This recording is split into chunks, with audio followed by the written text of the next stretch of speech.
तालाबों से मोहब्बत करने वालों ने उस्मान सागर यानी गंडीपेट और हिमायत सागर के तहफ़्फ़ुज़ का मुतालबा करते हुए एक मुहिम का आगाज़ किया है। उन्होंने हुकूमत से मुतालबा किया कि वो गंडीपेट और हिमायत सागर की आबी रास्तों पर से नाजायज़ कब्ज़ों को बर्खास्त करते हुए कुदरती वसाइल और माहौल के तहफ़्फ़ुज़ के ज़रिए शहर को तबाह होने से बचाएं। मीडिया से बात करते हुए मारूफ जहदकार डॉक्टर लुबना सरवत और doctor Baburao, chief scientist, retired Indian institute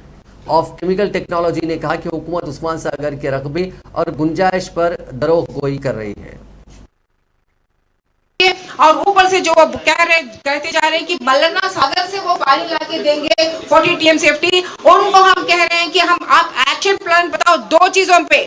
एक आप बताइए प्लान कि कैसा हम सिटी को दूर के पानी पे, पाइप से आता हुआ पानी का डिपेंडेंसी यानी उसके ऊपर जो निर्भर हो रहे हैं उसको आप कम कैसे करेंगे, वो बताइए हम लोगों को, वो अव्वल प्लान वो बताइए। दूसरी बात ये बताइए कि वहां पर जो लैंड यूज है वहां कंपाउंड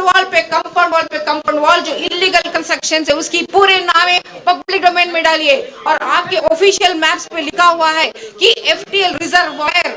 पूरी उस्मान सागर और हिमायत सागर के रिजर्वायर्स के अंदर जो कंस्ट्रक्शंस है उसके नामा पूरे आप डालिए। और स्पॉट्स की हम आप तक ला चुके हैं, ये इलीगल अंदर की इलीगलिटीज कितने हैं और उसको कब निकाल रहे हैं वो बताइए। और ये बताइए कि जब निजाम की ऑफिशियल निजाम की गवर्नमेंट ऑर्डर में लिखा हुआ है कि 9300 एकर्स की उस्मान सागर है, तो आपकी ऑफिशियल मैप में क्यों 6000